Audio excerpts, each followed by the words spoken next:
انتقال کر گیا. میرے رسول پاک کے لفظ ہے ترمذی میں, فرمایا سویرے دروازے پہ لکھا تھا قد غفر اللہ للکفل, لوگوں گواہ ہو جاؤ اللہ نے کفل کی بخشش فرما دی ہے, اللہ نے معاف. اگر وہ اتنے عیبوں کے بعد باز آ گیا تو معاف کر دیا. میرے دوست ہم بھی باز آ جائیں. جب جمعے کی نماز میں سر سجدے میں رکھے تو کہ یا اللہ امت کی ساری بیٹیاں میری بہنیں ہیں, یا اللہ ساری بہنیں میری بہنیں ہیں, اے اللہ میں جس کو دیکھوں گا بہن کی نظر سے دیکھوں گا, جس کو دیکھوں گا بیٹی کی نہیں. اور یاد رکھیں رسول پاک صلی اللہ علیہ وسلم نے فرمایا جس کو نماز میں مزہ نہیں آتا, ذکر میں مزہ نہیں آتا, وہ نظر پاک کر لے. اگر نظر پاک ہو گئی تو عبادت میں دل لگنے لگ جائے گا. حدیث ہے دل لگے گا. اور للطیبین للطیبات, اگر تو پاک رہے گا تو تیرا گھر بھی پاک رہے گا. اگر تو پاک ہے تو تیرا بستر بھی. قرآن کا فیصلہ ہے, میں نہیں کہا للخبیثین للخبیثات. اگر تو گندا ہے تو مت امید رکھنا کہ تیرے گھر میں پاکیزگی رہے گی. جیسی کرنی ویسی بھرنی پر بات آئندہ جمعے کروں گا, لیکن یہ اتنی سی بات یاد رکھے. فرمایا قرآن نے کہ پاک مردوں کے لیے پاک عورتیں ہوتی ہیں اور خبیث مردوں کے لیے. یہ قرآن کہہ رہا ہے, میں نہیں کہہ رہا, کوئی قول نقل نہیں کر رہا. گندے مرد اور ان کے لیے اور پاک مرد. اخلاق کی بات نہیں کی, اخلاق برے ہو سکتے ہیں عورت کے, کوئی کچھ بھی ہو سکتا ہے, لیکن اگر تو زندگی پاک گزارے گا تو تیرے گھر میں آنے والی بی بی اس حوالے سے وہ بھی بے حیا نہیں ہوگی, اس کا بھی کسی مرد سے چکر ہے. تو اگر تو پاک عورت اور اپنے بچوں کو پاک ماں دینا چاہتا ہے تو پاک ہو جا. یہ قرآن نے کہا ہے. ملا رومی کہتے ہیں ایک شخص تھا بڑا نیک آدمی, سونار کا کام کرتا تھا, بڑا نیک اور بڑا لوگوں کا غریبوں کا خیال رکھنے والا. چھوٹا سا بچہ اس نے اٹھایا, بیچارہ لاوارث تھا, گھر لایا, پالا. اس کی بیوی نے ماں بن کے بچے کو پالا, جوان ہو گیا. وہ سونار کہتا ہے زندگی بھر نظر خراب نہیں ہوئی, پتہ نہیں کیا جرم ہوا, بڑھاپے میں عورت کے ہاتھ میں چوڑی ڈالنے لگا تو اس کی نرم و نازک خوبصورت کلائی نے مجھے مائل کیا, شہوت کے ساتھ ہاتھ رکھا, بس ہاتھ رکھا, گھر گیا تو بیوی دروازے پہ کھڑی ہے. میں نے کہا کیا ہوا؟ دروازے پہ کھڑی ہے. کہنے لگی سچ بتا تو نے آج کوئی گناہ کیا ہے, سچ بتا تو نے کوئی جرم کیا ہے. میں نے کہا کیا ہوا؟ کہنے لگی وہ بچہ جسے میں نے ماں بن کے پالا ہے, آج اس نے گندی نظر سے میرا ہاتھ پکڑ لیا تھا. میں نے تو اسے کہا کہ تو میرا بیٹا ہے تو میرا ہاتھ, تو نے کیا جرم کیا ہے؟ وہ چک سجدے میں گر گیا. کہنے لگا اللہ میری بچیوں کی حفاظت کر لے, اللہ آج کے بعد یہ جرم نہیں کرتا, میری بیوی کی حفاظت فرما, میرے گھر کو سنبھال, آج کے بعد نہیں کرتا. ابھی دعا کر کے اٹھا نہیں کہ وہ نوکر غلام وہ لے پالک بچہ پیچھے کھڑا ہو گیا. کہنے لگا آقا مجھے پتا نہیں چلا کیسے جرم ہو گیا, میں نے اپنی ماں سے بھی معافی مانگ لی ہے, خدا سے بھی مانگ لی ہے, آپ سے بھی مانگتا ہوں. اس کے منہ سے معافی کے جملے نکلے, دھڑام سے زمین پہ گرا, اس کی روح پرواز کر. اگر تو چاہتا ہے تیرا گھر بچ جائے تو میرے دوست اپنی نظر کو بچا.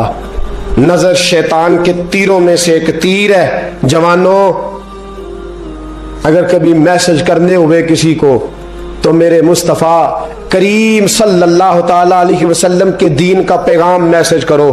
کسی کو کہو کہ یار فلاں جگہ اچھی تقریب ہونے والی ہے, چلو چلے, آج میں نے اتنا درود پڑھا ہے تو بھی اتنا پڑھ, اس کام لگاؤ نا پیکیجز. اور آپ کو آج تک سمجھ نہیں آئی میرے دوستو کہ یہ انگریز نے ہمیں پیکج دیے کس لیے؟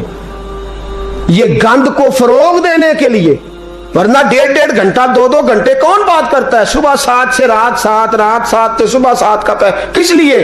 وہ چاہتا ہے نوجوانوں کہ تمہیں نبی پاک کا عشق سے تمہاری تار توڑ کے تمہیں عورت کے دام فریب میں الجھا دے, توڑ دو اس کی ساری چالیں, ناکام کر دو اس کے سارے حربے, نظر پاک کر لے, روح پاک کر لے.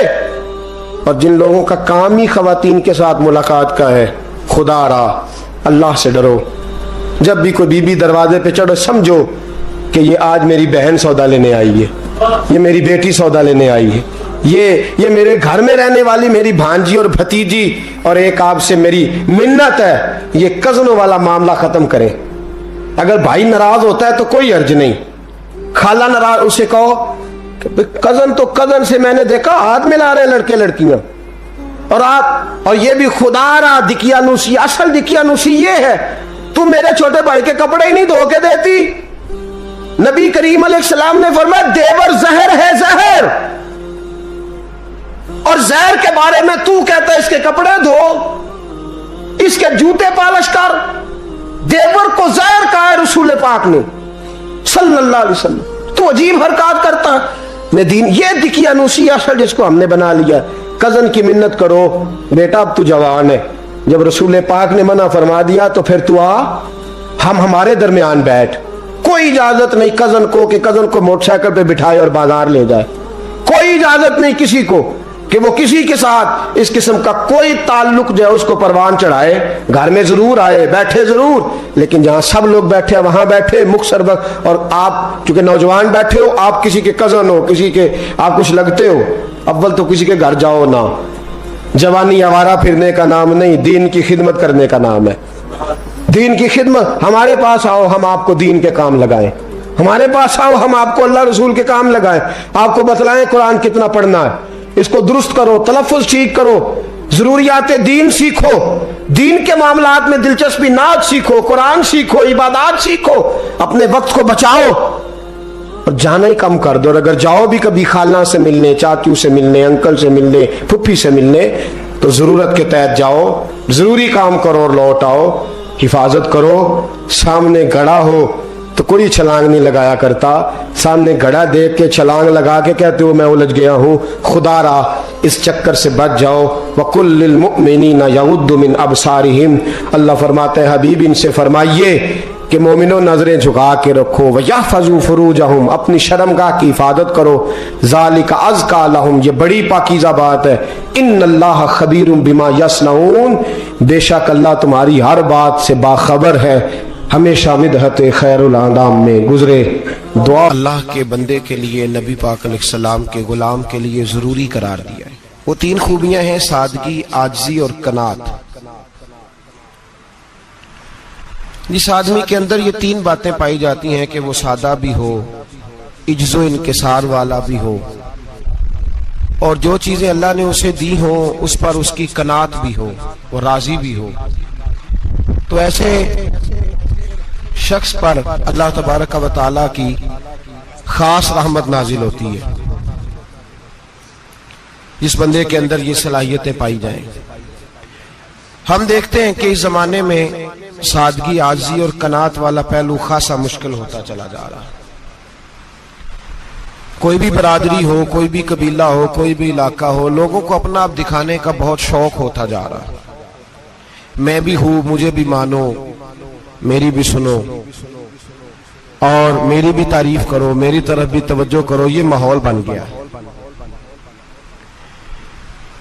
اگر آپ سادگی والے نہیں ہوں گے تو پھر آپ نے کچھ چیزیں ادھار کی اوڑی ہوں گی جو اصل سادگی جو ہوتی ہے وہ اصل ہوتی ہے، اصل روپ ہوتا ہے آدمی کا۔ اگر آپ کے اندر سادگی نہیں ہوگی تو پھر آپ نے کچھ چیزیں ایسی اپنے اوپر لاگو کر رکھی ہوں گی جو آپ کا اصل نہیں۔ تو جب آدمی اصل سے ہٹتا ہے تو بے سکون ہوتا ہے۔ اللہ تبارک و تعالیٰ نے منہ میں دانت بنائے ہیں تو یہ اصل ہے، ان کے اندر دھاگے کے برابر بھی کوئی چیز چلی جائے تو وہ بے چین کر دیتی ہے، چونکہ وہ اصل نہیں ہوتی۔ تو جب آپ سادگی میں رہیں گے تو اصل جگہ پہ رہیں گے، اصل جگہ پہ، پھر آپ تکلیف میں مبتلا نہیں ہوں۔ عاجزی کا مطلب یہ ہوتا ہے کہ آپ اللہ کے کسی بندے کو حقیر نہ سمجھیں، چھوٹا نہ سمجھیں، ذلیل نہ سمجھیں۔ ایک ہوتی ہے احساس کمتری، کہ سمجھنا کہ میں مالی طور پہ میرے پلے کوئی شے نہیں ہے، دیکھو کتنا، یہ احساس کمتری ہے۔ عاجزی یہ ہوتی ہے کہ یہ نہ سمجھ لے بندہ کہ میرے اندر صلاحیت زیادہ ہے، یہ کمی ہے، یہ چھوٹا ہے، یہ نکما ہے، یہ بالکل گناہگار ہے، یہ تکبر ہے۔ عاجزی سے رہیں، اللہ کے ہر بندے کو اپنے سے افضل سمجھیں، عاجزی کے ساتھ رہیں۔ قناعت یہ ہے کہ آپ کو جو اللہ نے دیا ہے سمجھیں کہ میرا رب سب سے زیادہ میرے اوپر ہی مہربان ہے، اس نے جو مجھے دیا ہے وہ کسی اور کو نہیں دیا.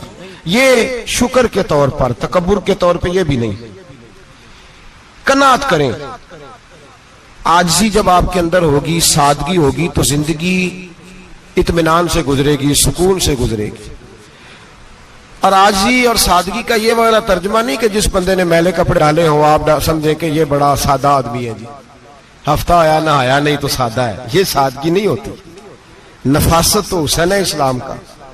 نبی پاک صلی اللہ علیہ وسلم نے ایک مالدار آدمی کو پھٹے پرانے کپڑے پہنے ہوئے دیکھا تھا تو حضور نے منع کیا تھا. فرمایا اگر اللہ نعمت دیتا ہے تو بندے پر اس کا اثر دیکھنا بھی پسند فرماتا ہے. اچھے کپڑے چھوڑ دیں تو آپ سادہ ہو گئے، یہ مطلب نہیں. بہت سارے غریب لوگ بھی سادے نہیں ہوتے. جو ہر وقت کہتا رہتا ہے میں کسی چودھری کو کچھ نہیں سمجھتا تو وہ سادہ ہے. جو کہتا رہتا ہے کوئی نہیں میری نظر میں آپ بڑا سیاح ہوں، فلانا بندہ آیا تو میں نے لاجواب کر دیا، دو باتیں نہیں پھر وہ کر سکا آگے تو آپ سادے. آپ تو بڑے مہان تیز آدمی ہیں بھائی، آپ تو اپنی کرامت سنا رہے. سادگی کا مطلب ہے بے تکلف زندگی جس میں کوئی تکلف نہ پایا جائے. جو بندہ ہو وہی وہ بیان کرے. یہ سادگی ہے. یہ سادگی کے خلاف ہے کہ آپ جو نہیں ہے وہ آپ. میرا ایک تجربہ ہے، اس کو آپ قرآن و حدیث کا نچوڑ نہ سمجھیے گا، میری ذاتی بات ہے تو اس کو ذاتی رہنے دیجیے گا. کبھی کبھی میں پریشان ہوتا ہوں. آپ کسی کی دعوت کھانے جائیں نا، وہ عقیقے کی ہو، ولیمے کی ہو، کوئی بھی ہو، اچھا جب آپ کھا لیتے ہیں نا تو پھر وہ آدمی مطالبہ کرتا ہے کہ آپ اس کی تعریف کریں. پھر اس کا یہ مطالبہ ہوتا ہے. وہ بالکل میری طرح کا دیہاتی بھی ہو تو کہتا ہے میں منڈیاں نو کل آکھیا کہ لیاؤ پھر کوئی کٹا چنگا تگڑا جیا. اج جی آکھن نہ کہ جناب دی دعوت سی تے اس پکائے کچھ نہیں. وہ پھر جس لے کٹا ایڈا ودیا لیا کے نائی اگے رکھیا تے انہیں پہلی واری انج دا ویکھیا سی. انہیں پھر بنایا کہ کمال کر چھڑی. مطالبہ کیا ہے اس کا بھلا؟ تو انہوں آکھے کہ جنج دی تساں روٹی پکائی میں کدے نہیں کھادی. یہ ہر آدمی کا مطالبہ، ہر آدمی. جناب میں سویرے گیا ہوں تو تازی سبزی اسپیشل آپ کے لیے میں لے کے آیا ہوں، اور یہ وہ والی لایا ہوں جو ملتی نہیں تھی پوری دنیا سے، صرف مجھے ملی ہے. تو یہ عاجزی نہیں، یہ سادگی نہیں، یہ بناوٹ ہے. یہ میں امیر غریب یہ سارے لوگ یہ کام کرتے ہیں. سارے جو ہم نہیں وہ ہم بن کے دکھاتے ہیں، جو ہم ہیں نہیں وہ ہم بنتے ہیں. اس کا نقصان یہ ہوتا ہے کہ جب وہ چیز جو اصل نہیں ہوتی وہ آتی ہے تو تکلیف دیتی ہے. نبی پاک علیہ السلام کی زندگی سادی تھی. کس طرح کی سادی تھی؟ دو جملے حضرت عبداللہ ابن عباس کے، دو جملے اور بات ختم کر دی. فرماتے ہیں میرے رسول پاک علیہ السلام کی زندگی سادی تھی. یہ کیسی سادی تھی؟ فرماتے ہیں جو ملتا تھا حضور پہن لیتے تھے، جو سامنے آتا تھا کھا لیتے تھے. کوئی تکلف نہیں کہ میں نے یہ نہیں کھانا، یہ کھانا ہے، یہ نہیں لینا، یہ لینا ہے. یہ مزاج نہیں، طبیعت نہیں. ہماری تو پسند ناپسند ہوتی ہے نا. حضور کو کدو زیادہ پسند تھا، یہ تو آپ کو حدیث میں ملے گا، یہ تو ملے گا. لیکن یہ نہیں ملے گا کہ نبی پاک صلی اللہ علیہ وسلم کو گندم ناپسند تھی. یہ نہیں ملے گا. آپ کو یہ تو ملے گا کہ رسول پاک کو دودھ زیادہ پسند تھا. یہ نہیں ملے گا کہ سادہ پانی ناپسند تھا. یہ تو آپ کو ملے گا کہ نبی کریم سید عالم صلی اللہ علیہ وسلم ضمیر پر سونے کو پسند کرتے تھے. یہ نہیں ملے گا کہ چارپائی پہ سونے کو ناپسند کرتے تھے. یعنی حضور کی زندگی سادی ہے، اس میں تکلف ہماری پسند ناپسند ہوتی ہے. اور جو شے ہمیں پسند نہیں وہ پھر ہے ہی نہیں صحیح، وہ غلط ہو گئی فوراً. وہ سرے سے اس کا کوئی اثر ہی نہیں رہا، وہ بالکل تباہ ہو گئی. میرے حبیب پاک سید عالم علیہ السلام نے سادی زندگی گزاری اور عاجزی والی زندگی گزاری. ہم لوگ عاجز نہیں ہوتے، عاجز نہیں ہو. اگر ہم لوگ عاجز ہو جائیں تو لڑائیاں ختم ہو جائیں. ہر خاندان میں ہر گھر میں لڑائی ہے. اس کا مطلب ہے کہ عاجزی، جہاں عاجزی ہوتی ہے وہاں لڑائی نہیں ہوتی، جھگڑا نہیں ہوتا.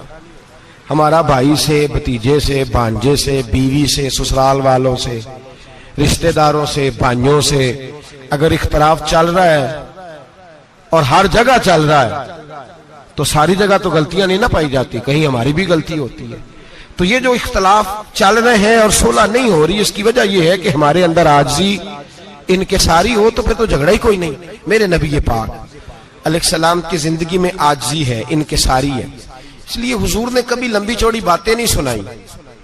صحابہ کہتے ہیں نبی پاک علیہ السلام تقریر چھوٹی کرتے تھے، نماز لمبی پڑھتے تھے۔ تقریر، نماز، ہماری باتیں لمبی اور نمازیں اللہ اکبر، الٹ بالکل سلسلہ۔ نبی پاک علیہ السلام نے سادگی، عاجزی کو اپنایا۔ بہت غریب آدمی، بڑا ماڑا بندہ جو 100 روپیہ دیہاڑی لیتا ہے، اور باہر جب وہ دیہاڑی کرنے گیا ہے تو وہ شام کو جب اس نے نا سمیٹا ہے نا وہ سیمنٹ اور ریت اور وہ ساری چیزیں، تو وہاں وہ جھاڑو پھیر کے آیا ہے۔ پھیرتے ہیں نا جی مزدور جھاڑو، یہ کام وہ کرنے کو تیار ہے، پر اپنے گھر میں آ کے جھاڑو دینے کو تیار نہیں ہوئی، اس لیے کہ یہ اس کی مردانگی کے خلاف ہے۔ باہر جب وہ گیا ہے، کسی ہوٹل میں کام کر رہا ہے، ٹائی پینٹ کوٹ پہن کے وہ بڑا اچھا، وہاں اگر اس کو برتن دھونے پڑے تو دھو لیے، بلکہ اگر ناراض نہ ہو جائیں باہر رہنے والے ساتھی تو ڈھیروں لوگ باہر جا کے ہوٹلوں میں برتن مانجتے ہیں، لیکن وہاں ان کے روب کو، ان کے نام کو کوئی دھبا لگتا، لیکن گھر کے اندر جس برتن میں انہوں نے خود روٹی کھائی ہے، اگر ان کو یہ کہہ دیا جائے نا کہ یہ دھو لو، تو پھر تو طلاق تک نوبت آ جاتی، پھر تو مسئلہ خراب ہے۔ پھر تو ہو سکتا ہے کہ بیوی کی اماں کی بھی خیر نہ ہو، تجھے اس نے سکھایا ہی کچھ نہیں، مجھے تو نے کہہ دیا اٹھ جا۔ یہ ہمارا حال ہے، اور ہے ہم سارے عاجز مسکین، ہے ہم سارے ماڑے غریب، یہ سارا اپنی جگہ طے، لیکن جہاں ڈٹنا ہے، بلکہ یوں سمجھ لیں کہ جہاں روب نہ چلا وہاں مسکین ہو گئے، اور جہاں چل گیا اور بادشاہ ہو گئے۔ میرے رسول پاک سید عالم علیہ السلام کا اسوہ نور سنو، سیدہ طیبہ طاہرہ حضرت عائشہ صدیقہ رضی اللہ تعالیٰ عنہ فرماتے ہیں، حضور گھر میں آتے، اگر گھر کے اندر جھاڑو دینے والا ہے تو مصطفیٰ نے اٹھا کے کام کرنا شروع کر دیا ہے۔ یہ معمولی بات نہیں، اگر حضرت فاطمہ زہرا کی چکی پیسنے کے لیے فرشتے آ سکتے ہیں تو رسول پاک کے گھر کا کام کرنے کے لیے بھی آ سکتے ہیں۔ لیکن میرے نبی پاک صلی اللہ علیہ وسلم گھر میں اپنے کپڑے دھو لیتے، پھٹ جاتے تو حضور سی لیتے، یہاں تک کہ حضرت عائشہ فرماتی ہے ایک دن حضور نے کہا کھانا پکاؤ، تو میں نے کہا کنیز آٹا گوندھ رہی ہے۔ نبی پاک نے معلومات کی تو پتہ چلا کہ وہ کنیز تو جا چکی، بیمار تھی۔ فرماتی ہیں حضور نے اپنے دستے مبارک سے آٹا گوندھا، نبی پاک نے گوندا، نبی پاک نے لگے جو مزدور شاہ ایسا، نہ دھن نہ دولت سربراہ ایسا، عرش نشیں کا زمین پہ گھر ہے، میرا پیغمبر عظیم تر ہے۔ نبی پاک نے آٹا گوندا اور آٹا گوند کے فرمایا عائشہ آؤ روٹی پکا دو، میں نے آٹا گوند دیا ہے۔ او بھائی میں بہت بڑا نواب ہوں میں عاجز مسکین، لوگوں کی میں کمیاں کوتاہیاں سناتا ہوں، لیکن اگر ذرا سا بھی ہاتھ ہلانا پڑے تو اس وقت نہ جہاں روب چلتا ہے وہاں تو چلانا چاہیے نا۔ جتنا ہمارا دبدبہ بنتا ہے، عاجزی، انکساری، یہ انسان کو سنوارتی ہے، یہ اس کو سکون دیتی ہے، یہ اس کے اندر پیدا کرتی ہے وہ چیز جو اسے اللہ کے قریب کرتی ہے۔ اگر آپ بڑے ہیں تو پھر آپ بڑے ہی رہ جائیں گے، بن کچھ نہیں سکیں گے۔ اگر آپ میں تکبر ہے تو پھر انا کا بت قائم ہو جائے گا، بن کچھ نہیں سکیں گے آپ۔ ہر آدمی کو اپنا آپ دکھانے کا شوق ہے، بنانے کا شوق ہے، شہرت، نام بری، اپنے آپ کو ظاہر کرنا، بتانا۔ 1,44,000 صحابہ تھے میرے رسول پاک کے، سارے کہیے صلی اللہ علیہ وسلم۔ جب حضور کا نام سنے تو درود پاک پڑھا کریں، صلی اللہ تعالی علیہ وسلم۔ 1,44,000 صحابہ تھے، کام کر گئے، کسی نے نام نہیں بنایا، کام کیا۔ شاید چند 100 کے نام کتابوں میں ملتے ہوں، باقیوں نے کام کیا، نام پر توجہ ہی نہیں۔ اور کچھ ایسے بھی تھے جو آئے نہیں، بات مانی ہے میرے نبی پاک کی، حضرت ویسے کرنی رضی اللہ، تشریف نہیں لائے، گھر رہ کے بھی حضور کی بات مانی ہے۔ ماں کی خدمت کرو، نہیں آئے، خدمت کری، تشریف نہیں لائے، گھر رہ کے بات مانی۔ درجہ کیا دیا میرے رسول پاک علیہ السلام نے؟ ڈیوٹی لگائی مولا علی شیر خدا کی، حضرت عمر فاروق رضی اللہ تعالیٰ، فرمایا میرا جبہ لے جانا، اور میرے اویس سے ملنا اور اسے کہنا میری امت کی بخشش کی دعا مانگے. بھئی گھر رہ کے بات مانی, کوئی شورا نہیں, کوئی نام نہیں. امام عبد الوہاب شورانی کہتے ہیں کرن کے لوگ انہیں روڑے مارتے تھے اور ان سے پوچھتے تھے تیرا نام کیا ہے, تو جناب ویسے کرنی فرماتے تھے اگر تو قیامت میں بخشا گیا تو نام بتا دوں گا, اور اگر وہیں اڑ گیا تو نام سے کیا رہ جائے گا, یہاں تو لکھا رہ جائے گا. اور پھر دعا مانگی. امام شورانی نے لکھا ہے دعا مانگی حضرت اویس کرنی نے, اے اللہ میں نے زندگی چھپ کے گزاری ہے, مجھے ظاہر نہ کرنا. میں سراپا مخزن راز تھا اور رہا تھا مدتوں راز میں, یہ تو تیرا شوق دید کشاں کشاں مجھے کھینچ لایا مجاز میں. اے اللہ میں نے پردے میں وقت گزارا ہے, اللہ مسترنا بسترک الجمیل. اے اللہ بس مجھے پردوں میں رکھنا, پردوں میں اٹھ بلیا چلو تھے بسیے جتھے بس دینی سارے انے, نہ کوئی ساڈی ذات پچھانے نہ کوئی سانو مننے. اے اللہ مجھے پردہ دے, شہرت نہیں چاہیے, میرا نام نہ ہو, کوئی جانے کوئی پہچانے نہ, بس میں تیرا ہوں تو چھپ کے تیرے پاس آ جاؤ. امام فرماتے اللہ 70,000 فرشتے قیامت کے دن حضرت اویس کرنی کی شکل کے پیدا کرے گا اور ان فرشتوں کے اندر چھپا کے جناب اویس کو اپنی اور اپنے محبوب کی بارگاہ تک لے جائے گا, چونکہ وہ چھپے رہے. ضرورت نہیں. میں سراپا مخزن راز تھا, میں تو رہا تھا مدت و راز میں, یہ تو تیرا شوق دید کشاں کشاں مجھے کھینچ لایا مجاز میں. شوق نہیں, مجھے بھی پوچھ لو, میرا بھی نام لے لو. اب تو اس قدر زیادہ انا کا بت آ گیا, روٹی کھلاؤ, جس کو کھلائی اس کی فوٹو کھینچ کے فیس بک پہ دو, پانی پلایا تو پہلے اس کی فوٹو دے لو, اگر سلام لیا تو پہلے چھوڑ دو یار, بس کرو. یہ انا کے بت بنا لیا ہم لوگوں. کس چکر میں پڑ گئی ہے دنیا.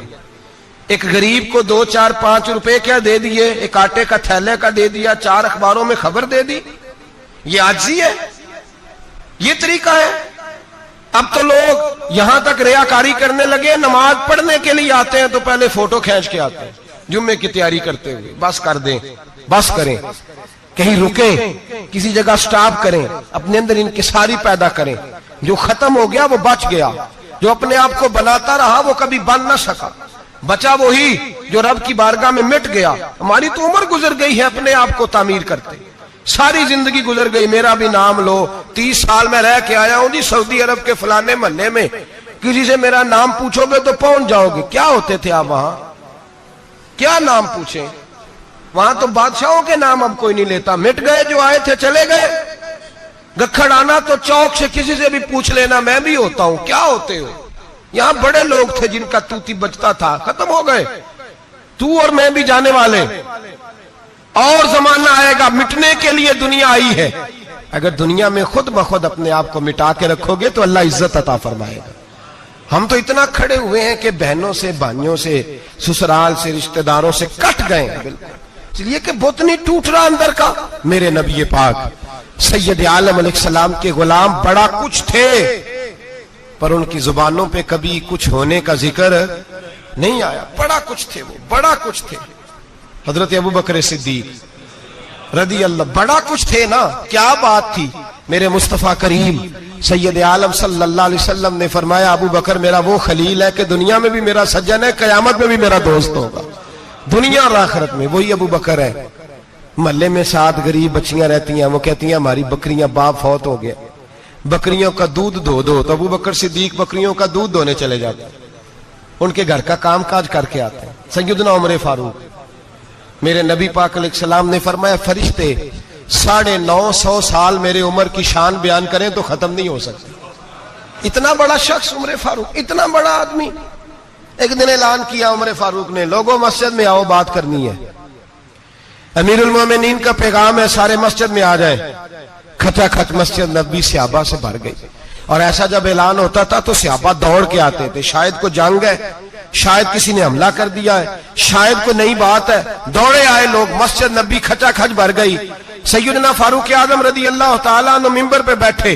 حضرت عبد الرحمن ابن عوف رضی اللہ تعالیٰ عنہ فرماتے ہیں کہ صحابہ تجسس کے دیکھ رہے ہیں کہ پتہ نہیں کسی طرف سے پیغام نہیں آ گیا, کوئی کافر حملہ نہیں کرنے لگا, اللہ جانے کیا ہوا ہے, بڑی پریشانی ہے. عمر بیٹھے, اللہ کی حمد کی, نبی پاک صلی اللہ علیہ وسلم پر درود پڑا اور پھر عمر فاروق بولے، فرمانے لگے میں جب مکے میں رہتا تھا نا تو کبھی گھر میں قحط آ جاتا تھا، کبھی قحط آتا تھا گھر میں، بکریوں کے دودھ خشک ہو جاتے تھے، گندم نہیں ملتی تھی، پانی نہیں ہوتا تھا، تو فرمایا میری اماں مجھے خالہ کے گھر بھیج دیتی تھی۔ قبیلہ بنو مخزوم، اس قبیلے میں میری خالہ کی شادی ہوئی تھی تو وہ مالدار لوگ تھے، ان کے پاس زیادہ بکریاں، زیادہ اونٹ، زیادہ گائیں، زیادہ کھیت تھے۔ حضرت عمر فاروق فرمانے لگے میں ان کے گھر جاتا تو میرے خالو سمجھ جاتے کہ عمر کو اس لیے بھیجا گیا ہے کہ قحط آ گیا ہے، فرماتے ہیں وہ مجھے سویرے بکریاں چرانے لے جاتے، شام تک میں ان کی بکریاں چراتا۔ امیر المومنین عمر، ایک طرف مسئلہ یہ ہے کہ کیسر و کسرا کی دیواریں ہل رہی ہیں عمر کے نعروں سے، اور ادھر عمر منبر پہ بیٹھ کے خطبے دے رہے ہیں، فرماتے ہیں میں بکریاں چراتا، شام تک خالہ کے گھر جا کے مزدوری کرتا، اور فرماتے ہیں شام ہوتی تو ایک مٹھی کشمش مجھے دیتے وہ۔ آپ فرماتے ہیں میں بڑے قد والا تھا، ایک مٹھی کشمش ملتی ہے، کبھی ایک مٹھی کھجوریں، میں شام کو کھا کے سو جاتا۔ کئی مہینے یوں ہی گزرتے تو میری اماں کا پیغام آتا کہ حالات صحیح ہو گیا، میرے بیٹے کو بھیج دو۔ یہ بات کہی، حضرت عمر رونے لگے اور پھر کہنے لگے اب وہ وقت آیا ہے کہ لوگ مجھے امیر المومنین عمر کہہ کے پکارتے ہیں۔ بس یہ دو باتیں کی، عمر نے کہا چلو ظہر کا وقت ہو گیا، اذان پڑھو، اٹھو نماز پڑھے، اٹھو۔ اذان ہوئی، اقامت ہوئی، جناب عمر نے نماز پڑھائی، لوگ چلے گئے تو سیدنا عبد الرحمن ابن عوف یارانہ تھا جناب عمر سے، بازو پکڑ کے کہنے لگے عمر سیاڑا بندہ یار تو یہ دو باتیں سنانے کے لیے اتنا مجمع اکٹھا کیا تھا، یہ دو باتیں کہنے کے لیے کہ میں خالہ کے گھر جا کے مزدوری کرتا تھا تو ایک مٹھی کشمش ملتی تھی، ایک مٹھی کھجوریں، یہ کہنے کے لیے کہ میں بکریاں چرایا کرتا تھا۔ تو حضرت عمر فاروق رضی اللہ تعالیٰ عنہ پھر روئے، پھر آنکھوں میں آنسو آئے، کہنے لگے عبد الرحمن آج نا مصر شام سے کچھ لوگ آئے تھے اور وہ بتا رہے تھے کہ عمر تیرا ڈنکا وہاں بھی بڑا بجتا ہے، وہ مجھے کہہ رہے تھے تیرے نام کے وہاں بھی بڑے دبدبے ہیں، بڑے تذکرے ہیں، تو میرا نفس مجھے کہہ رہا تھا عمر دیکھا تو یہاں بیٹھا ہے اور وہاں تیرے نام کا شور ہو رہا ہے، مجھے اس نے بڑا کیا ہے، تو میں نے آج مصطفیٰ کے سارے غلام کٹھے کر کے اپنی اوقات بتا دی ہے، میں نے اپنی اوقات بتائی ہے کہ میں کچھ نہیں، کوئی شے نہیں، کوئی چیز ہی نہیں، اسی کسے دے کچھ نہیں جے لگ دے، نہ کوئی ساڈا دردی۔ میں نے بتایا ہے کہ میں تو کسی کے بکریاں چرا کے ایک مٹھی کشمش لے کے گزارا کیا کرتا تھا۔ گزارا مجھے میرے کچھ ساتھی نا لے گئے گجرانوالا سردیوں کے موسم میں، مجھے کہنے لگے سویٹر پسند کر لیں اپنی مرضی کا، تو میں نے کہا یار مجھے تو وہی مزہ آتا ہے جو میری اماں کروشیے سے بنایا کرتی تھی، وہی وہ پہلے ابا پہنتے تھے، پھر وہی سویٹر بڑا بھائی پہنتا تھا، پھر ہمارے کھاتے میں آ گیا، اور پھر اس کی تعریفیں ہوتی تھی غربت چھپانے کے لیے، اس کی تعریفیں ہوتی تھی بڑی محنت سے بنا ہے جی، کیا بات ہے، بڑا گرم ہے، تو اب چھوٹے بھائی کو دے دیا جائے۔ ہم نے کہا وہی زمانہ دیکھا ہے، وہی رنگ دیکھا ہوا ہے، اور اس پر فخر ہے۔ اب تو لوگ جب کچھ ہو جاتا ہے نا، دو چار لوگ جاننے لگتے ہیں تو لوگ فٹافٹ دعویٰ کر دیتے ہیں خاندانی رئیس اعظم ہو، بڑی بات ہے، ایسی کوئی بات نہیں۔ جس کو اپنا آپ یاد رہتا ہے اسے خدا بھی یاد رہتا ہے، جسے اپنا آپ یاد رہتا ہے اسے رسول اللہ بھی یاد رہتے ہیں، جسے اپنا آپ یاد رہتا ہے اس کی نظر میں دوسرے لوگ بھی کچھ ہوتے ہیں۔ میں عمرے کے لیے، حج کے لیے جاتا رہتا ہوں، رب مجھے اپنے فضل سے بلا لیتا ہے۔ تو میں ایئرپورٹ سے نیچے اترا تو ایک صاحب میرے جاننے والے تھے، دوڑ کے آئے اور مجھے کہنے لگے کیا بات ہے، سنا ہے اس دفعہ آپ سعودی ایئر لائن سے آئے، سیدھا مدینہ شریف آئے، کیا بات ہے آپ کی؟ اور میں نے کہا صاحب چھوڑ دیں، میں بھی جب پہلی دفعہ آیا تھا تو میں بھی بڑا گور گور کے ایئرپورٹ دیکھتا تھا، میں نے کبھی دیکھا جو نہیں تھا، میں بڑا گور گور کے دیکھتا تھا، کوئی ایسی بات نہیں ہے، یہ نظام قدرت ہے، بادشاہ کے فیصلے ہیں، وہ جب چاہتا ہے جس طرح کے چاہتا ہے فیصلے فرما لیتا ہے، تو یہ اس کے فیصلوں کی بات ہے۔ ہم لوگ نا جس حیثیت پہ ہوتے ہیں وہیں رہ جاتے ہیں، پچھلی بات بھول جاتے ہیں، اس لیے ہم چاہتے ہیں جو بھی ہمیں ملے جھک کے ملے، جو بھی آئے، اور یہ میرا آپ کا سب کا مشترکہ معاملہ ہے۔ میرے نبی پاک صلی اللہ تعالی علیہ وسلم نے صحابہ سے پوچھا تمہیں بتاؤں جنت کے بادشاہ کون ہوں گے؟ جنت کے عام لوگ نہیں، جنت کے، بولیے گا ذرا، جنت کے اللہ بادشاہ. جنت میں تو جانا بڑی بات ہے، اور حضور جنت کا بھی بادشاہ. ابن ماجہ میں لفظ ہے. تمہیں پتہ ہے جنت کے بادشاہ کون ہوں گے؟ تو میرے مصطفیٰ کریم صلی اللہ تعالی علیہ وسلم کے غلاموں نے کہا حضور ہمیں نہیں پتا. تو حضور نے فرمایا جنت کے بادشاہ وہ لوگ ہوں گے جنہیں دنیا میں کوئی بھی نہیں جانتا تھا، جن کے کپڑے سادے ہوتے تھے، جو غریب لوگ ہوتے، جو سفارش کرتے تھے تو ان کی قبول کوئی نہیں کرتا تھا، جو کسی کے ساتھ جاتے تھے تو ان کو مانتا کوئی نہیں تھا. وہ جنت کے بادشاہ ہوں گے، بادشاہ. اور فرمایا قیامت کے دن جب لوگ انہیں دیکھیں گے تو ان پر فخر کریں گے، رشک کریں گے، کہیں گے کیا بات ہے تمہاری. یہاں تو شوق ہی بڑا ہے. غریبوں نے بھی پوسٹر بنائے ہوئے ہیں، ڈاکوؤں، لٹیروں، چوروں کی تصویروں کے ساتھ لگوائے ہوئے، اپنے آپ کو بڑا کرنے کے لیے. آج اختیار کریں، آج اختیار کریں، اپنے آپ کو مٹانے کی کوشش کریں. رب کریم کے بندے آگے بڑھ بڑھ کے اپنا آپ دکھاتے نہیں. بڑا شوق ہے، پہلے فوٹو کھچا لو، باقی باتیں بعد میں ہوں گی. پہلے ویڈیو بنا لو، باقی کچھ اور بعد میں ہوگا. پہلے اب تو پرسوں ترسوں مجھے ایک مولانا کہنے لگے کہ آپ سے میں نے، وہ یہاں جمعہ پڑھنے آتے ہیں کبھی کبھی، میرے دوست ہیں، کہتے ہیں آپ سے میں نے سنا تھا کہ اگر کوئی نبی پاک کا فرمان ہے، اگر کوئی نذرانہ دے تو اس کو لے لو، اگر کوئی تحفہ دے تو اس کو، حضور نے فرمایا لے لو اگر تمہیں کو دیتا ہے، اپنی مرضی سے، مانگنا منع ہے. خود دے دے تو لے لو، ورنہ ایک وقت آئے گا تم مانگو گے تمہیں ملے گا نہیں. جب کو دے دے تو لے لو.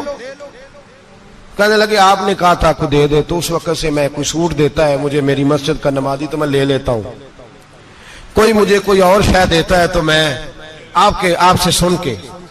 تو اگر میری مسجد کا نمازی سوٹ پکڑاتے ساتھ فوٹو بھی کھینچے تو پھر میرے لیے کیا حکم ہے؟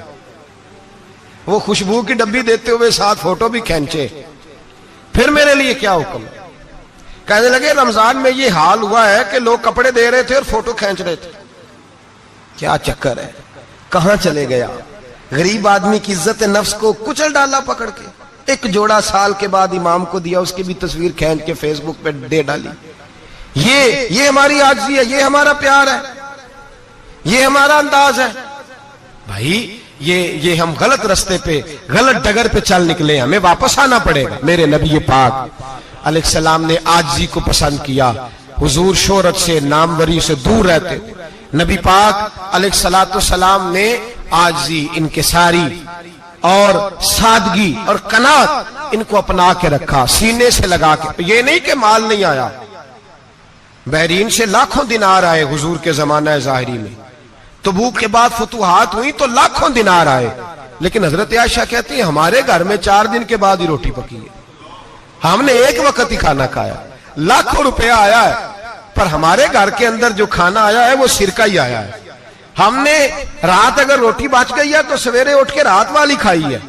ہمارے گھر کے اندر وہی حالات رہے. اس لیے کہ میرے نبی پاک علیہ السلام نے فرمایا میں تمہاری دنیا سے حاصل کرنے نہیں آیا، میں تو مسافر کی طرح وقت گزارنے آیا.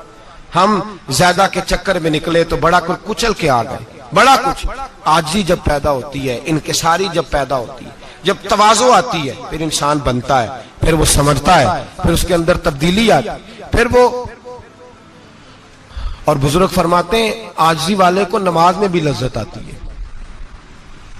ورنہ تو کسی نے پوچھا تھا، ایک شاعر اسلام آباد میں رہتے تھے، تو ان سے کسی نے پوچھا کہ آپ کا شہر کس طرح کا ہے؟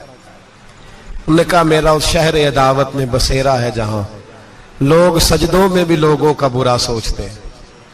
میرا اس شہر عداوت میں بسیرا ہے جہاں لوگ سجدوں میں بھی لوگوں کا، نماز پڑھتے ہوئے کہتے ہیں دیکھو کتنی بو آ رہی ہے اس سے، کپڑے نہیں بدل کے آیا، نماز پڑھتے ہوئے بھی ساتھ والے کے بارے میں برا سوچ رہے. جب آجی سید احمد کبیر رفاعی رحمت اللہ تعالی علیہ، یہ سلسلہ رفاعیہ کے شیخ ہیں، اعلیٰ حضرت رحمت اللہ علیہ نے ان کی بڑی تعریف لکھی ہے فتاوی رضویہ میں. مصر کے اندر سلسلہ رفاعیہ اور شاذلیہ بہت سارے لوگ اس سلسلے میں مرید ہیں.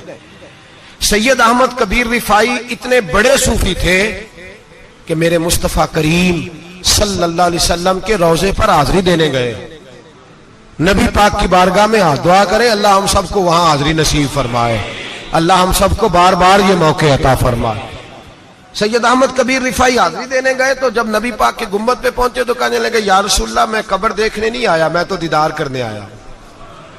حضور یہ تو زیارت میں کرتا رہتا تھا، دیدار کرنے آیا. یہ کہہ کے رونے لگے. اتنی دیر روئے کہ میرے مصطفیٰ کریم نے اپنا دست مبارک قبر سے باہر نکال دیا.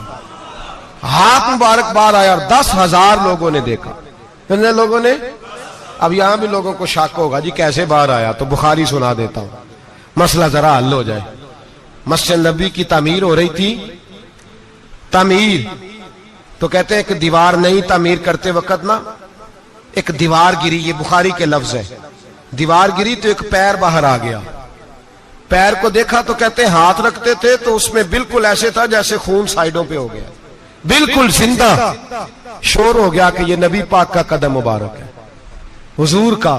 بہت سارے لوگ کٹھے ہوئے، علماء کو بلایا، پیر دیکھا تو کہنے لگے نبی پاک کا نہیں، یہ تو سیدنا فاروق اعظم کا ہے. جب یہ کہا نا فاروق اعظم کا ہے تو پھر ایک شور اٹھا کہ یہ حال ہے ان کے غلاموں کا تو سرکار کا عالم کیا ہوگا. یہ حال ہے ان کے غلاموں کا تو پھر سرکار کا عالم. یہ بخاری ہے. تو زندہ ہے واللہ، تو زندہ ہے واللہ، میری چشم عالم سے چھپ جانے والا.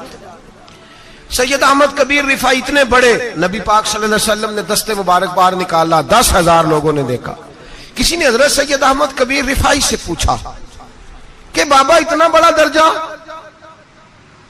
اتنا بڑا مقام کیسے ملا؟ تو بابا جی کہنے لگے زندگی میں کبھی کسی کو حقیر نہیں سمجھا، کسی کو کبھی حقیر، کبھی کسی کو اپنے سے کمتر نہیں سمجھا. تو اللہ نے دیکھے نا، اگر آپ نہیں سمجھیں گے تو اس کے لیے بھی آپ کو عنوان مل جائیں گے، اور اگر سمجھنا ہے اپنے آپ کو بڑا تو اس کے لیے بھی موقع مل جاتے ہیں. حضرت شفیق بلخی بہت بڑے صوفی بزرگ ہوئے پر نوجوان تھے، جوانی میں ہی اللہ نے بڑا مرتبہ دیا. حضرت عبداللہ بن مبارک بوڑھے تھے، دونوں ایک محفل میں اکٹھے ہوئے. اب بغداد سارا ماننے والا تھا اور دونوں کا ماننے والا تھا. آخر میں دعا بزرگ کرایا کرتے تھے محفل کے اختتام پر. حضرت شفیق بلخی جناب عبداللہ بن مبارک سے کہنے لگے آپ دعا کریں، آپ دعا کریں، آپ بزرگ ہیں. اب جس نے جو ماننا ہے اسے اس کے لیے عنوان بھی مل جائے گا.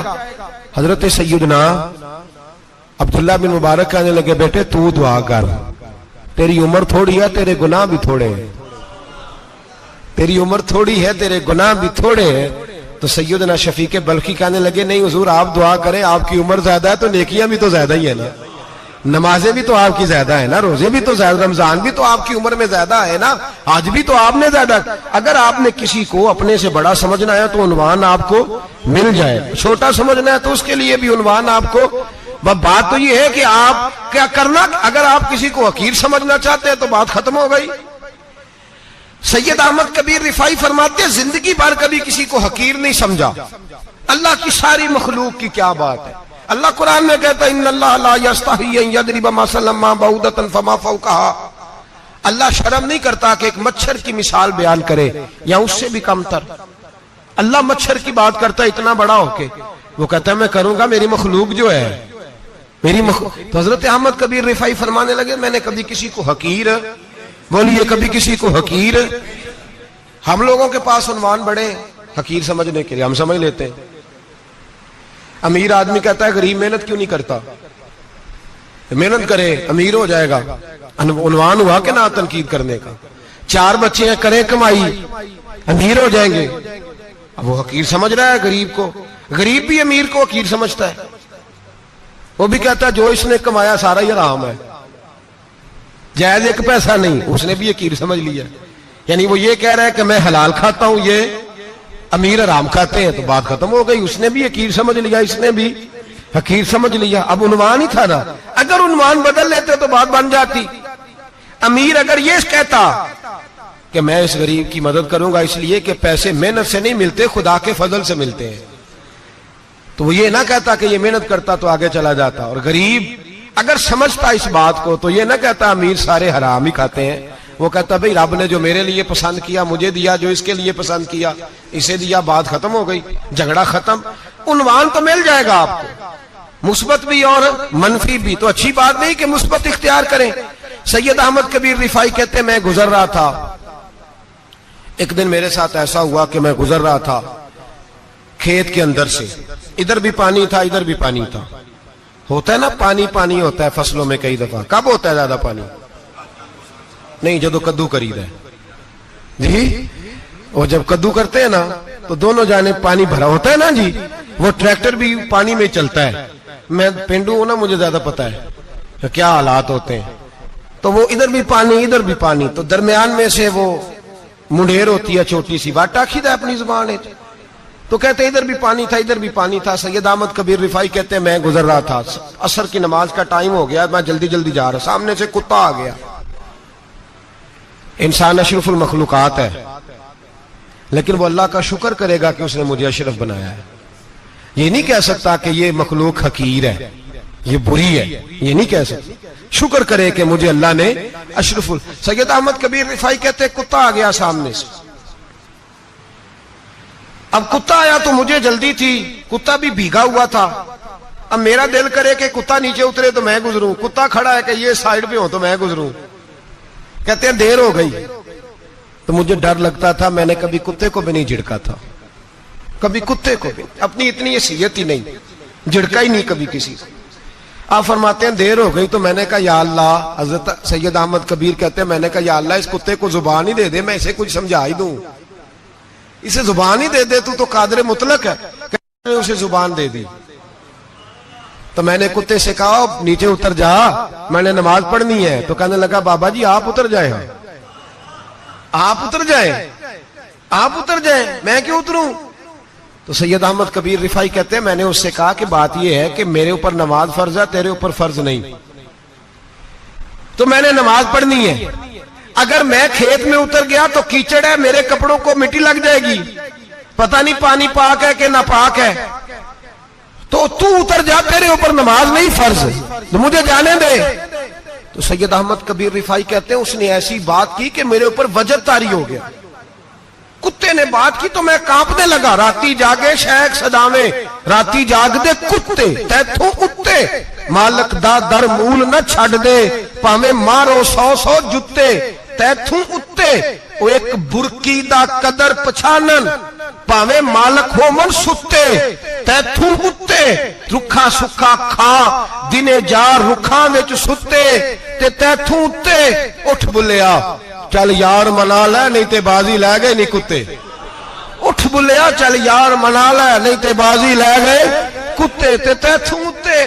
سید احمد کبیر رفاعی کہتے ہیں وہ مجھے کہنے لگا آپ اتر جائے. تو میں نے کہا بھائی میرے اوپر نماز فرض ہے, تیرے اوپر فرض نہیں, تو اتر جا, میرے کپڑے آلودہ ہو جائیں گے تو کیا کروں گا. تو کہتے ہیں اس نے بات کی تو میں گھبرا گیا اور چھلانگ لگا کے میں کھیت میں اتر گیا. مجھے کہنے لگا بابا جی کپڑے اگر آپ کے کیچڑ سے آلودہ ہو گئے تو پانی سے صاف ہو جائیں گے, اور اگر مجھے حقیر جان کے آپ کا دل آلودہ ہو گیا تو 7 سمندروں سے بھی صاف نہیں ہوگا. کپڑے پانی سے دھل جائیں گے, اور دل اگر تکبر سے آلودہ ہوا تو 7 سمندروں سے بھی صحیح ہو سکتا نہ. حقیر نہیں جاننا, نہ مولوی کو, نہ صوفی کو, نہ درویش کو, نہ کھیت میں کام کرنے والے کو, نہ پٹھے پہ مزدوری کرنے والے کو, نہ گاڑی کا شیشہ صاف کرنے والے کو, نہ تیل ڈالنے والے کو, نہ کسی کو حقیر نہ جان, نہ کسی کے حال پہ طنز کر, نہ کسی کے غم کا مذاق اڑا, وہ جسے چاہے جیسا نواز دے. یہ مزاج لطف رسول ہے. نہ کوئی آیا لے کے چلا گیا, کوئی عمر بھر بھی نہ پا سکا, میرے مولا تجھ سے گلا نہیں, یہ تو اپنا اپنا نصیب ہے. بھائی حقیر نہیں جاننا. سید احمد کبیر رفاعی فرماتے ہیں وہ کتا تو گزر گیا, میں دوڑا گھر گیا, جا کے میں نے غسل کیا, کپڑے بدلے. فرماتے ہیں پہلے بھی میں اثر پڑتا تھا, پر آج جب نماز پڑھی تو بڑا ہی مزہ آیا. میں سر سجدے میں رکھوں میرا اٹھانے کو جی ہی نہ چاہے, میں رکوع میں جاؤں تو میرا سر اٹھانے کو دل ہی نہ چاہے. میرا دل کرے آج مغرب لیٹ ہو جائے, آج سورج دیر سے غروب ہو, میں آج سارا دن اثر ہی پڑھتا رہوں. بھائی جب تو عاجزی والی پڑھتا ہے, جب تو انکساری والی پڑھتا ہے, جب تو حضرت سیدنا معاویہ بن خطیج رضی اللہ, حضرت معاویہ بن سفیان ہے, ایک معاویہ بن خطیج صحابی ہیں, وہ کہتے ہیں میں جنگ فتح کر کے آیا تو سخت گرمی کا موسم تھا, مجھے پتا تھا کہ عمر فاروق دوپہر کو آرام کر رہے ہوں گے. آپ فرماتے ہیں میں مسجد نبی میں بیٹھ گیا, ایک بچی جناب عمر کے گھر سے نکلی تو مجھے کہنے لگی معاویہ آپ کا نام ہے؟ میں نے کہا ہاں. اندر جا کے جناب عمر کو بتایا تو عمر دوڑے آئے, اور جب آئے تو سر پہ ٹوپی کوئی نہیں, پیروں میں جوتا کوئی نہیں. کہنے لگے میں تیرا انتظار کر رہا تھا, آج مجھے امید تھی تو آئے گا, تو نے بتایا کیوں نہیں؟ تو میں نے کہا حضور مجھے پتا ہے رات ساری آپ چہرے پہ کپڑا ڈال کے مدینے کی گلیوں میں رہتے ہیں, تو دوپہر کو آپ آرام کرتے ہوں گے, اس لیے میں نے کوشش کی کہ آپ کو بیدار نہ کروں, آپ آرام کر رہے ہوں گے, اس لیے یہ میں نے کوشش کی کہ میں بیٹھتا ہوں مسجد میں آرام کرتا ہوں, جب آپ آئیں گے تو دیکھی جائے گی. حضرت عمر فاروق نے جلال کیا, فرمایا تو مجھے غافل سمجھتا ہے کہ میں سو جاؤں گا؟ اور آپ فرمانے لگے میں قوم کا خادم ہوں, جس کی اتنی زیادہ رعایا ہو وہ سو جائے چپ کر کے, میں نے جواب نہیں دینا اللہ کی بارگاہ میں؟ فرمایا میرے امیروں کی طرح سونے جاگنے کے وقت مقرر نہیں, میں قوم کا خادم ہوں, جس وقت بھی آیا کرو مجھے جگا لیا کرو, مجھے قبر میں جا کے خدا کو بھی جواب دینا ہے, محمد مصطفیٰ کو بھی جواب دینا ہے. میرے بھائی یاد رکھیں, جب یہ چیزیں پیدا, اور پھر ہم نے ان تکلفات میں, میں نے کئی دفعہ یہ بات بیان کی ہے, اب تو لوگ رشتے کرتے ہیں تو ڈی سی کالونی میں کرائے کا مکان خریدتے ہیں, 2-4 غیروں کی گاڑیاں منگا کے دروازے کے آگے کھڑا کرتے ہیں, رشتہ ہو جاتا ہے بڑا گھر دیکھ کے, اور جب شادی کے چوتھے دن پتہ چلتا ہے کہ یہ کرائے کا مکان تھا, تو رشتے مکانوں پہ قائم نہیں ہوتے, اعتبار پہ قائم ہوتے ہیں. وہ اعتبار ٹوٹتا ہے تو زندگی بھر قائم نہیں ہوتا دوبارہ. جو آپ ہیں آپ وہی رہیں, جو آپ نہیں ہیں وہ کبھی بننے کی کوشش نہ کریں. اور میرے عزیز یہ بھی یاد رکھیں, عاجزی آپ کو سوار دے گی, اور ویسے بھی ہم اللہ کے حضور جانے والے, اگر پردوں میں چھپ کے چلے جائیں گے تو بچ جائیں گے, اور اگر ہم اپنا آپ دکھاتے ہی رہیں, ساری زندگی اسی چکر میں رہیں کہ مجھے بھی پوچھو, مجھ سے بھی مشاورت کرو, میری بھی بات سنو, تو یہ انا کی دوڑ تو ختم ہی نہیں ہوتی. ہرس صرف پیسے کی نہیں ہوتی, ہرس ہوس شہرت کی بھی ہوتی ہے. اور نبی پاک صلی اللہ علیہ وسلم نے اس کو بھی بیان فرمایا ہے کہ یہ جو تیرے اندر چیز پیدا ہوتی ہے نا, میں جانا جاؤں پہچانا جاؤں, اس سے بھی اپنے آپ کو بچا. صحابہ کے بعد جس شخص کی خلافت سب سے مضبوط ہوئی وہ حضرت عمر بن عبدالعزیز تھے. اتنی بہترین خلافت کی کہ لوگوں کو حضرت عمر کا زمانہ یاد آ گیا. حضرت عمر بن عبدالعزیز عراق میں رہنے والی ایک عورت تھی, اس عورت کا خامد فوت ہو گیا تو 5 بچیاں یتیم تھی. وہ عراق سے چلی اور جناب عمر بن عبدالعزیز کے پاس آئی کہ آپ میری بچیوں کا وظیفہ لگا دیں. وہ کہتی ہے جب میں پہنچی نا یہاں تو اب تو استقبال, آنا جانا بڑے معاملات ہیں, اب تو بچی کی برات آئے اور 5, 7, 10, 20 لوگ دروازے پہ کھڑے نہ ہوں تو برات ناراض ہو جاتی ہے, کہتے ہمارا استقبال ہی کسی نے نہیں کیا.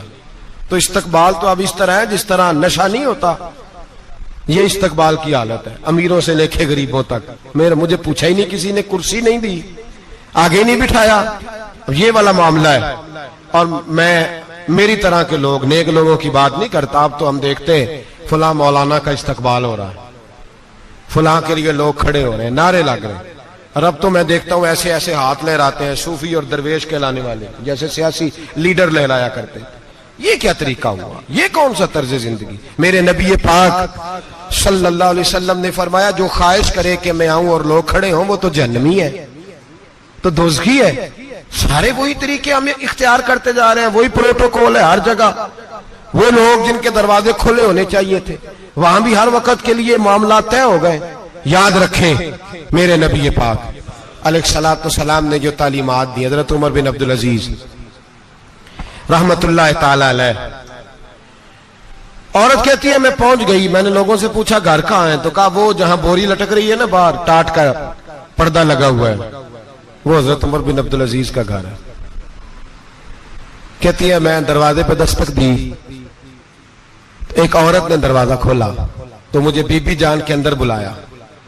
تو ان کے گھر کے اندر جب میں داخل ہوئی تو بڑا سارا سین تھا, ایک جانب کنواں لگا تھا, ایک طرف ایک بڑا درخت تھا, اور ایک چھوٹا سا بنائی ہوئی تھی جگہ برتن دھونے کے لیے, اور بی بی نہ برتنوں کو مٹی لگا کے صابن لگا کے بیٹھی ہوئی تھی, کام کر رہی تھی وہ عورت. مجھے اس نے درخت کے نیچے بٹھایا, پانی پلایا. کیسے آئی ہو؟ میں نے کہا امیر المومنین سے ملنا ہے. کہنے لگی بیٹھو تھوڑی دیر میں آ جاتے ہیں. کہتی تھوڑی, میں نے سمجھا گھر کی کوئی ملازمہ ہے, میں بیٹھ گئی. تھوڑی دیر گزری, پھر دستک ہوئی, اس بی بی نے اٹھ کے دروازہ کھولا. تو جب وہ شخص اندر آئے تو کہنے لگی بڑی دیر سے برتنوں کو صابن لگا کے بیٹھی ہوں, کہاں رہ گئے تھے؟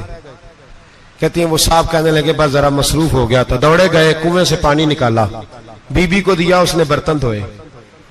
کہتی ہے پھر تھوڑا سا سرکہ اور ایک رات کی روٹی وہ لائی، اس شخص نے کھائی۔ میں نے کہا کہ یہ دونوں گھر کے ملازم ہیں، میاں بیوی کام کرتے ہیں۔ جب وہ کھانا کھا چکے تو وہ عورت میرے پاس آئی، کہنے لگی اٹھ کے مل لو امیر المومنین سے۔ میں نے کہا کون امیر المومنین؟ تو کہنے لگی کب سے تو آئے ہیں، یہ جس نے کنویں سے پانی نکالا یہی مسلمانوں کا امیر ہے، اور یہ جس نے درخت کے نیچے بیٹھ کے سرکے سے روٹی کھائی ہے یہی ہے۔ یہ فرشتوں کی داستان نہیں، یہ وہ لوگ ہیں۔ میں رات کو بھی کہہ رہا تھا ایک جگہ پہ کہ یہ لوگ جو ہے نا جن کا آپ روز شکوہ کرتے ہیں حکومتیں بڑی خراب ہیں، یہ کوئی نہیں خراب، بالکل خراب نہیں۔ جتنے سیاسی لیڈر ہیں سارے صحیح ہیں، خراب وہ لوگ ہیں جو انہیں ووٹ دے کے لیڈر بناتے ہیں، بالکل خراب نہیں۔ میں تو ان کے حق میں ہوتا جا رہا ہوں۔ ناراض ہو گئے نا آپ لوگ؟ اللہ کرے تسی ہو جاؤ تے اگلے الیکشن سے سیانے بھی ہو جاؤ، آمین تو کہہ دیں۔ میں نے کوئی مشورہ نہیں دینا، اس لیے کہ میری نظر میں کوئی ایسا شخص نہیں جس کے لیے میں آپ سے کہہ سکوں کہ ووٹ دیں، اور ہم تو ایسی بات کریں تو کئی لوگ ناراض ہو کے چلے جاتے ہیں، لیکن کوئی پرواہ نہیں، اس لیے کہ یہ دین میرے نبی پاک کا دین صرف مسجد کا دین نہیں۔ انشاءاللہ آئندہ جمعہ نظریہ پاکستان بیان کروں گا اور بتاؤں گا کہ پاکستان کا مطلب کیا، لا الہ الا اللہ محمد الرسول اللہ صلی اللہ علیہ وسلم۔ حضور کا جو قرآن نافذ ہوگا مسجد میں، وہ قرآن کچہری میں بھی نافذ ہوگا انشاءاللہ، اور وہ قرآن نافذ ہونے آیا ہے، اسمبلیوں میں وہی قرآن نافذ ہوگا انشاءاللہ، اور یہی چراغ جلے گا تو روشنی ہوگی۔ بیان کریں گے اور ڈٹ کے بیان کریں گے، آپ کو بتائیں گے۔ بات جو بات سمجھا رہا ہوں فی الوقت وہ سمجھے، مجرم وہ نہیں جو بڑا بن کے لوٹتا ہے، مجرم وہ ہے جو اس کو سپورٹ کرتا ہے، جس نے اسے بڑا بنایا ہے۔ یہ یاد رکھ لیں، ہماری کوئی بچت نہیں ہوگی، ہم سے پوچھا جائے گا، ہم سارے کچہری میں کھڑے ہوں گے، اللہ سوال کرے گا کہ تم بتاؤ تم ان کے مددگار کیوں بنے تھے، تم سپورٹ کیوں کرتے تھے، یہ پوچھا جائے گا اور ہم نے جواب دینا ہے۔ بہرحال عام دام پر سر مطلب جناب عمر بن عبدالعزیز رحمت اللہ علیہ کے وہ بی بی گئی تو کہنے لگی کہ یہ امیر المومنین نے کہا، وہ اٹھ کے حاضر ہوئی، کہا حضور میں عراق سے آئی ہوں، میرا خاوند فوت ہو گیا، میری 5 بیٹیاں ہیں، وظیفہ لگا دے۔ وہ بی بی کہتی ہے میرا دل تھا کہ یتیم بچیوں کا 100 دینار سال کا لگا دیں گے تو بڑی بات ہے۔ کہتی ہیں جب میں ان کے پاس گئی تو حضرت عمر بن عبدالعزیز کو بتایا تو وہ رونے لگ گئے اور مجھ سے معافیاں مانگنے لگے۔ میں نے کہا حضور آپ کیوں معافی مانگتے ہیں؟ تو کہنے لگے اس لیے معافی مانگ رہا ہوں کہ تو میری رعایا میں تھی اور تیری 5 بچیاں یتیم تھی، تجھے خود چل کے آنا پڑا ہے، میرا کام تھا تیری خبر لیتا، معاف کر دے اللہ کی رضا کے لیے۔ انہوں نے وظیفہ لکھنا شروع کیا تو میری ایک بچی کا 1000 دینار سال کا لکھا۔ میں نے کہا اللہ تیرا شکر ہے۔ پھر دوسری بچی کا 1000 لکھا تو میں نے کہا اللہ تیرا شکر ہے۔ تیسری کا 1000، چوتھی میں نے کہا شکر ہے۔ جب چوتھی کا لکھا تو میں نے کہا اللہ آپ کا اقبال بلند کرے، اللہ آپ کو ہمیشہ اسی طرح پھلتا پھولتا رکھے۔ کہتے ہیں جناب عمر بن عبدالعزیز نے قلم رکھ دیا، فرمانے لگے میں 5ویں کا وظیفہ نہیں لکھوں گا، 4 بہنوں سے کہنا بانٹ کے اسے بھی دے دیں۔ کہا حضور کیوں؟ آپ فرمانے لگے جب تک تو اللہ کا شکر ادا کر رہی تھی میں بھی رب سے جڑا ہوا تھا اور اللہ سے ڈر کے لکھ رہا تھا، اب تو نے میری تعریف کی ہے، اب میری ذات آ گئی ہے، اب میں اگر یہ وظیفہ لکھوں گا تو اس سے اللہ راضی نہیں ہوگا، اس سے میرے نفس میں ریا پیدا ہوگی، اب میں 5ویں کا نہیں لکھوں گا، جا اور جا کے عراق کے گورنر کو دے۔ بی بی کہتی ہے میں گھوڑے پہ بیٹھی اور میں چند دنوں کے بعد عراق پہنچی۔ جب سویرے آ کے میں نے والی عراق کو رکا دیا تو وہ چیخ مار کے رویا۔ میں نے کہا کیا ہوا؟ تو کہنے لگا بی بی آج رات کو حضرت عمر بن عبدالعزیز کا انتقال ہو گیا ہے، فوت ہو گئے، تو انتقال کر گئے۔ کہتی میں بھی تڑپ کے روئی۔ میں نے کہا میری یتیم بچیوں کا کیا بنے گا؟ تو وہ گورنر کہنے لگا تیرے وظیفے جاری رہیں گے، تجھے ملتے رہیں گے۔ تو کہنے لگی کیسے؟ کہنے لگا میں اگر تو گورنر رہا تو تیرا وظیفہ جاری رہے گا، اور اگر گورنری سے اتر بھی گیا تو میں ذاتی طور پہ مالدار ہوں، پھر بھی تیری بچیوں کے ماہانہ پیسے پہنچتے رہیں گے۔ میں نے کہا تو کیوں دے گا؟ کہتی وہ رو پڑا۔ کہنے لگا اگر امیر حضرت عمر بن عبدالعزیز جیسے ہو تو پھر اللہ گورنروں کے دلوں میں بھی رحم ڈال دیا کرتا ہے، پھر میرے جیسے لوگوں کو بھی وہ بدل دیتا ہے۔ حضرت عمر بن عبدالعزیز گھر آئے، 3 بیٹیاں تھیں، ایک کو آواز دی، وہ آئی تو اس نے منہ پہ ہاتھ رکھا ہے، دوسری کو آواز دی وہ آئی تو منہ پہ ہاتھ رکھا ہے, تیسری کو آواز دی تو منہ پہ ہاتھ رکھا ہے. آپ نے اپنی بیوی سے کہا کہ یہ بچیاں منہ پہ ہاتھ کیوں تینوں نے رکھا ہوا ہے, کیا بات ہے؟ تو بی بی رو پڑی, کہنے لگی 4 دن ہو گئے میری بیٹیاں پیار سے روٹی کھا رہی ہیں, 4 دن ہو گئے, ان کے منہ سے بدبو آتی ہے اس لیے وہ آپ کے سامنے آتی ہیں تو منہ پہ ہاتھ رکھ لیتی ہیں 4 دنوں سے. بی بی رو رہی ہے, حضرت عمر جلال میں آ گئے. آپ فرمانے لگے تو یہ رو رہی ہے, تو روئی ہے, تو نے میرے گھر میں رہ کے اللہ کی ناشکری کی ہے, تو شکر ادا نہیں کرتی کہ 3 وقت پیاز اور روٹی تجھے گھر کی 4 دیواری کے اندر مل جاتا, رو رہی ہے. میں آ میرے ساتھ باہر نکل, تجھے وہ لوگ دکھاؤں جو جھونپڑیوں میں رہتے ہیں اور مانگ کے کھاتے ہیں, آ تجھے دکھاؤں. اتنی ناشکری کہ گھر کے اندر پیاز پہنچ رہا ہے, روٹی پہنچ رہی ہے, اور تو کہتی ہے میری بیٹیاں پیاز سے کھاتی ہیں, شکر کر فاقے نہیں کاٹنے پڑے. پھر اگلے لفظ کہے تو رو پڑے. فرمانے لگے میں نے تو مصطفیٰ کے وہ حالات بھی سنے ہیں جس میں کئی دن بی بی فاطمہ نے فاقے کیے. تو گھر کے اندر پیاز پہنچ رہا ہے, تو ابھی بھی سادگی, عاجزی اور قناعت نعمت تھی ان لوگوں کی. ہمارے ہاں روز شکوا ہے, کس بات کا؟ گاڑی کوئی نہیں. روز رونا ہے, کس بات کا؟